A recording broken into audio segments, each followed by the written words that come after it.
Cats podcast. Ready? Let's go.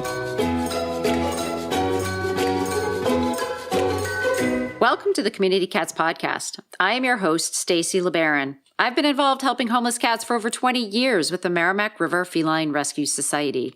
The goal of this podcast is to expose you to amazing people who are improving the lives of cats. I hope these interviews will help you learn how you can turn your passion for cats into action. Today, we're speaking with Sandy Rees. Sandy is the Chief Encouragement Officer at Get Fully Funded and founder of ARF Club, a program that shows passionate nonprofit leaders how to fully fund their big vision so they can spend their time saving lives instead of worrying about money. She has helped dozens of small nonprofits go from nickel and dime fundraising to adding 6 or 7 figures to their bottom line. As a trainer, she shows her students how to find ideal donors, connect with them through authentic messaging, and build relationships that stand the test of time so that fundraising becomes easy and predictable. She's an experienced presenter and has taught at the Best Friends Annual Conference, SAWA, Virginia Federation of Humane Societies, and more. Sandy is based in Loudon, Tennessee, where she shares her home with her husband, 2 dogs, 4 cats, 2 horses, and a flock of wild turkeys. Find out more about her fundraising system at www.getfullyfunded.com and also www.arfclub.com. Sandy, welcome to the show. Thank you so much. I'm really excited to be here. So, yes, today is fundraising day. Woohoo. And woohoo! I polled my listeners once about, a couple months ago, and one of their greatest challenges is fundraising for their community cat program. So I'm hoping today you're going to be able to provide us with all the answers that we need in order to get the funds that we need to have in order to do the jobs that we're trying to do in our communities to help our community cats. And a lot of that surrounds fundraising for spaying and neutering. But first, I'd like to find out more about how did you get interested in fundraising as well as interested in this passion of combining fundraising for animal welfare? Well, I think I fell into it like a lot of people do. Back when I got started in the late 90s, there weren't schools or classes that you could take that would teach you how to be a nonprofit manager or how to do fundraising. So I just kind of fell into it. I'd been doing marketing for a staffing company in Knoxville, Tennessee, and I had an opportunity to go for a tour at the local rescue mission, and it really caught my eye. And I asked a lot of questions, I guess, and me being curious. And next thing I know, they asked me to join their board, which I did. Right. Big surprise, right? Oh, can you be on our board? And then about a year later, they had a position that came open in their resource development office. And this was a good sized organization. I looked at this job opening and I said, that's marketing. You're just selling a warm fuzzy instead of a service. And so I talked to the president, and he and I agreed that I had the skill set. So I quit my job and I resigned from the board, jumped into fundraising at that organization, and I've never looked back. It was the most amazing thing. I finally felt like I was in the spot that I was supposed to be in, and everything just clicked for me. I was able to apply a lot of what I knew about marketing in the corporate world to nonprofit, and it really blossomed. It was kind of funny because I remember one of the jobs that I had, I kept looking over at the Humane Society like, man, I would love to go work with the animals. And it just never worked out for me. I worked at the rescue mission, the food bank. I worked at an after-school program that provided music lessons to kids who couldn't afford them. And then in 2005 is when I took the plunge and started Get Fully Funded. And the nice thing about working for yourself is you get to pick your clients. And that's when I said, all right, now we're going to do animal rescue. Now we're going to help these groups who are incredibly passionate about saving animals, but they don't know how to do the fundraising. I always tell people that's the part I know how to do. And they say, good, because that's the part we hate. So just in the last probably 5 or 6 years, we have really done a lot of work with a lot of animal groups. About half of our clients right now are shelters or rescue groups of some kind. And it ranges from traditional dog and cats to community cats to senior dogs to house rabbit, guinea pig, farm animals, draft horses, you name it, we cover it. And it's a lot of fun. I can't imagine doing anything else at this point. So you referenced marketing. How is marketing, you make it sound like it just sort of sits in there with fundraising, but yet you talk about folks not really, wanting to do fundraising at all. Why is fundraising such a scary thing? And how does marketing and fundraising all sort of fall together? I think that's a great question. What I see an awful lot of are people who are incredibly passionate about helping animals. And so they start a nonprofit and they get into it and then they go, oh, crap, now I got to raise money. And they don't know how to do it. And I really think that a lot of us have had a bad experience at some point with fundraising. And that's why a lot of people go, oh, I'll do anything you need me to do, but I'm not asking anybody for money. And if you think about a lot of times as children, especially those of us who went to public school, we were asked to participate in fundraisers. You know, the kind where the guy comes out and he gets everybody all whipped into a frenzy. If you sell this many candy bars, you get the T-shirt, and your class gets the ice cream party, and we're all excited. Yeah. One of them. And then we go home and we try to sell whatever it is, the calendars, the wrapping paper, the candles, whatever the thing is. We try to sell it, and then we find out it's hard. And we find out that we have to ask a lot of people to hear yes. And honestly, after about the third or fourth ask where we're told no, we start feeling bad. We feel bad about ourselves. We feel bad about this whole business of fundraising and asking. And so we just resign ourselves to it's hard. It can't be done. I'm no good at it. I can't be successful. And we carry that stuff with us into our adult lives. And so then when we get involved in a nonprofit, all that stuff is just lingering in the back of our minds. And we're all like, no, I'll clean cages. I'll set traps. I'll do whatever I need to do, but I'm not going to ask anybody for money. And the sad thing is, if organizations don't have funds, it's very difficult to run the organization. You know, that's where you wind up with a founder who's paying for everything out of their own pocket, and that gets exhausting and expensive, and they can't do it. So one of the things that I try to do is help people reframe fundraising a little bit and not look at it as, quote, hitting somebody up for money, which is incredibly negative language to begin with. And fundraising is not a contact sport. We try to turn it into something where we see that, look, there are people out there who want to help. There are people out there that if they just knew what you were doing with the community cats, they would be very excited about it. There are tons of cat lovers out there. And if they knew what you were doing, they would want to help. So your job then becomes marketing. It becomes trying to identify those people who already love cats and they already can't stand the thought of any cat going hungry, any cat being injured and not being cared for, any cat being abused or neglected or left to deal with incredibly horrific situations. They already care about that. They just don't know that you're already doing it and that they can support your work by giving financially. So when we can shift a little bit and go, oh, fundraising is simply finding those people and connecting them to the life-saving work that your organization is doing. It's not about you. And honestly, if you get in front of the right people with the right story, they're going to give. It's not hard to do. And a lot of times when we can make that little shift, that little just change in how we think about it, it can get easier. Now, I'm not saying it's going to get easy.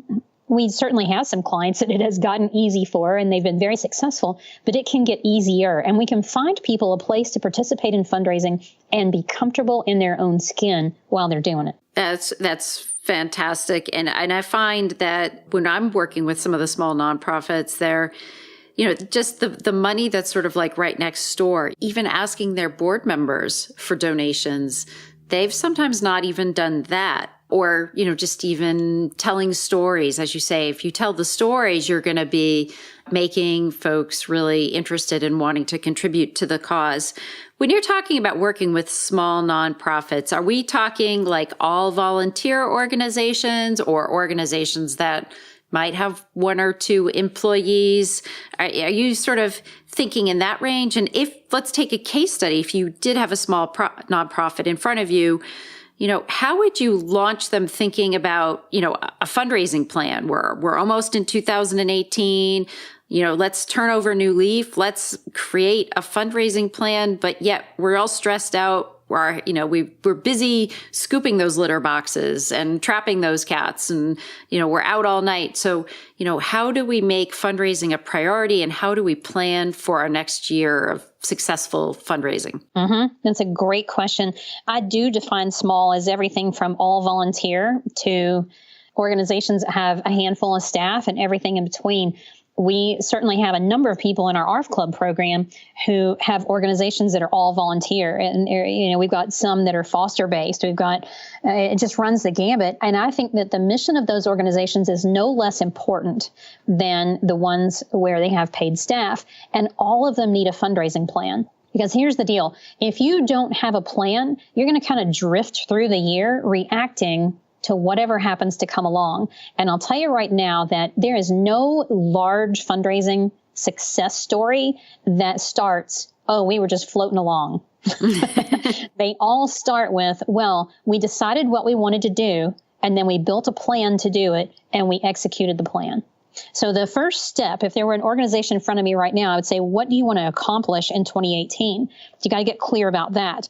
And that may be, what's the number of cats that you want to take care of? How many do you want to TNR? How many medical cases do you want to address?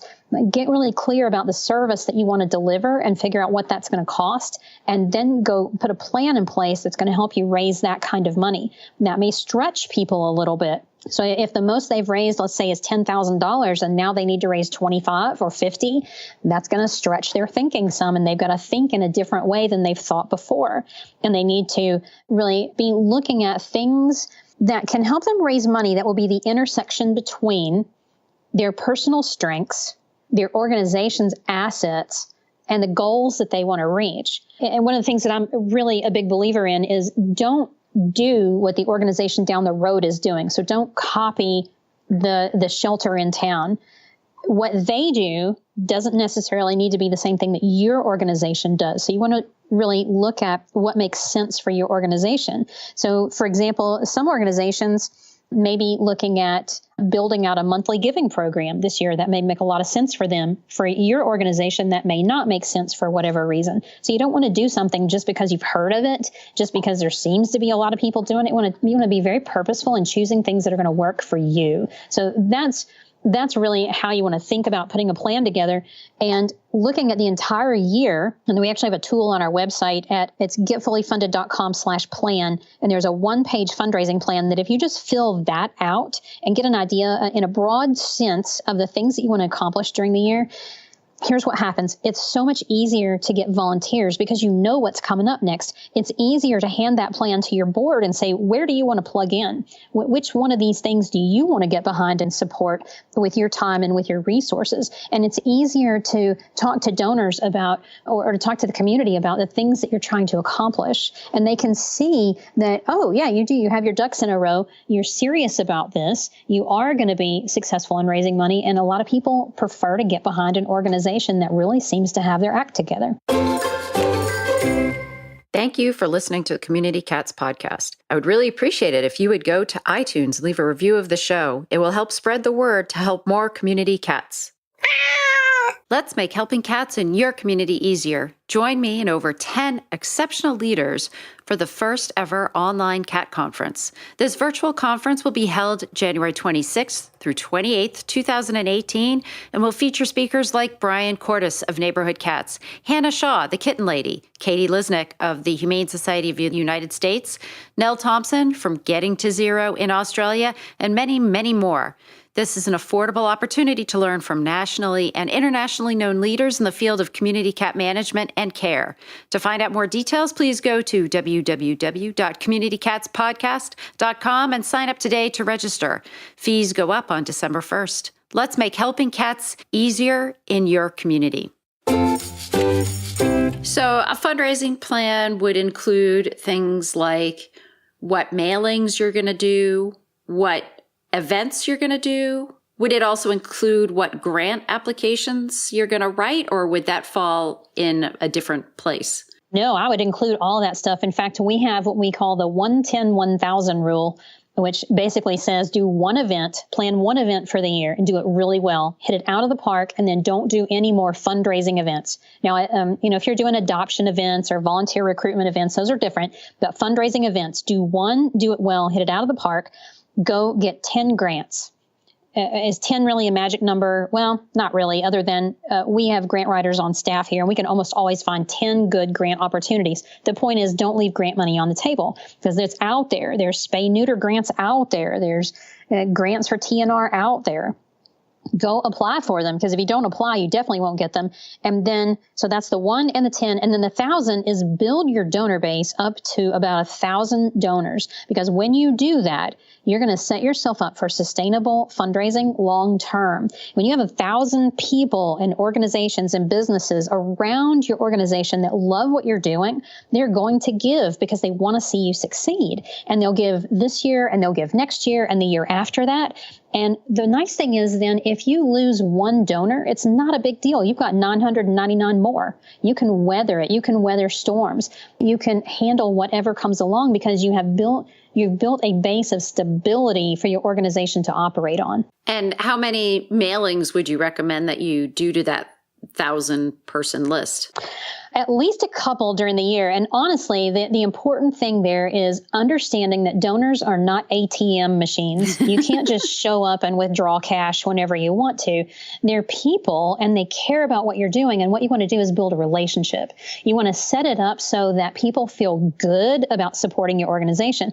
And so what that means is you have to balance it. We call it the 3-to-1 ratio.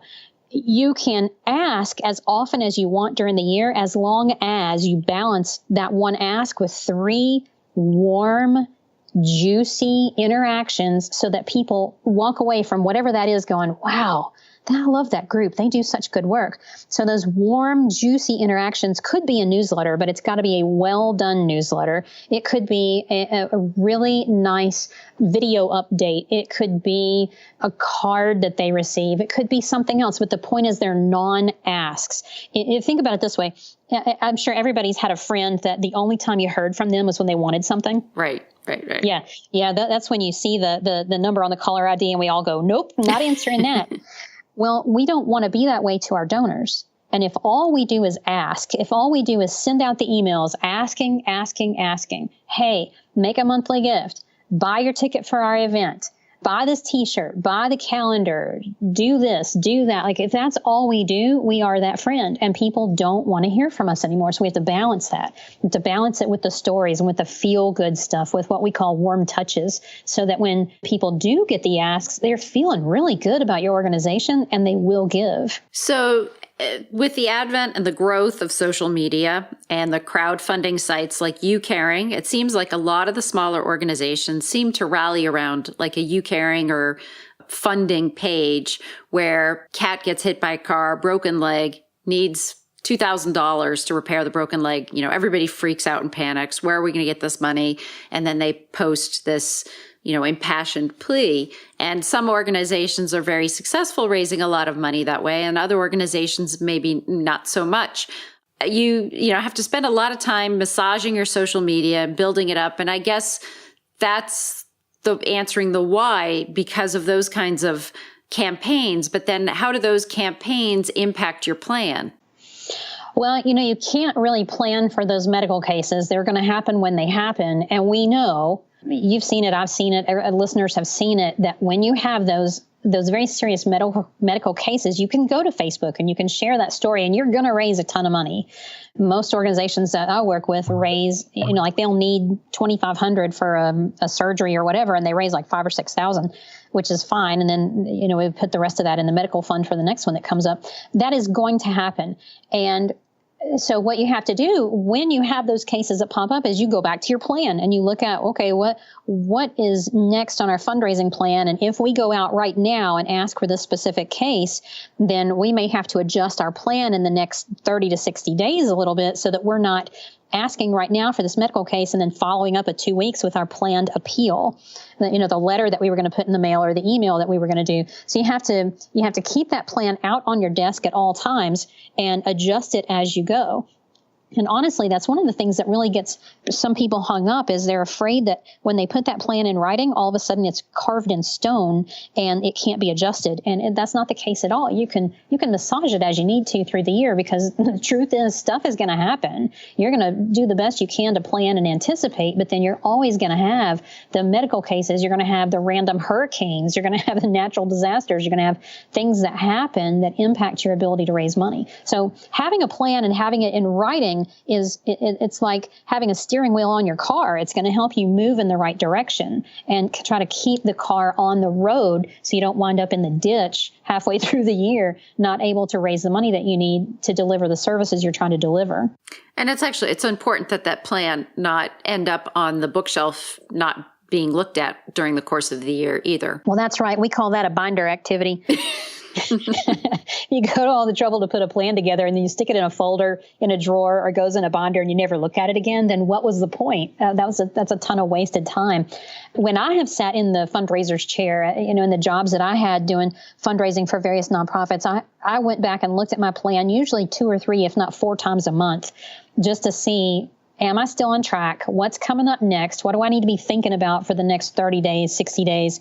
And constantly adjusting and course correcting. And I think that is really the key to success, not only in raising money in that particular year, but long term, because it gets you out of reactivity. When you're working with a plan, you can be proactive instead of reactive, and you can be much better prepared for whatever is going to show up that you're going to need to deal with and address. So Sandy, tell me a little bit about ARF Club and what specifically that does and how does it work? ARF Club is a ton of fun. It is a coaching training program that's meant specifically for small organizations, all those all-volunteer rescues, and even the ones that have been around for a long time, but they just haven't gotten their fundraising legs underneath them. And what we do is we take a piece at a time of fundraising. We do a training every month. We have Q&A opportunities. We have a very active private Facebook group where folks talk about not only fundraising, but other things. They'll talk about software and issues about fostering and board development and all kinds of stuff. And the thing that I think is the most cool thing is it's all animal welfare. It's all animal groups.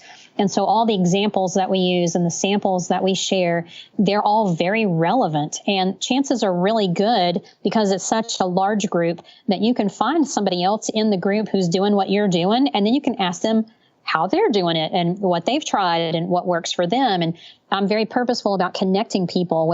If we had somebody today who joined, I'm going to go through and look and say, okay, who else in here is doing community cats? Oh, we got a cat sanctuary in one of the Midwest states. And let's look and see what they're doing. And then we'll find the other community cat groups. And it helps people not be the Lone Ranger anymore. Yeah, feeling alone in this industry is the worst. There's so many ways now that you can connect and work together. And I find it, so helpful, but I still find a lot of people who feel like they're just in this alone. Nobody else wants to do anything to help them. And it's really great to have so much more positive energy. Gosh, it is. And not only that, but I'll get the leads on the grants. We're sharing grant opportunities in there all the time, or new tools that we find that are going to be super helpful for animal groups. So it's just a way to get some ongoing training and support to keep fundraising front of mind so that it doesn't fall to the bottom of the priority list, and just to have that community of people so you don't have to feel like you're in there slugging away by yourself. Yeah. So if folks are interested in finding out more about the ARF Club or get fully funded, how would they do that? Well, ARF Club is easy. It's arfclub.com, and you'll find all the details about that. And that's specifically for ARF Club. Getfullyfunded.com has a wealth of information and resources. There's a blog with about 500 or 600 articles on it. We've got links to our YouTube channel where there are dozens of videos. There's a lot of information and resources at getfullyfunded.com, and I really encourage people to go take advantage of all of it. That's fantastic. That sounds great. I know I'm going to go over there. I'm going to check out that plan template. That's for sure. And for all the many groups that I've worked with, I'd love to share more resources with them too.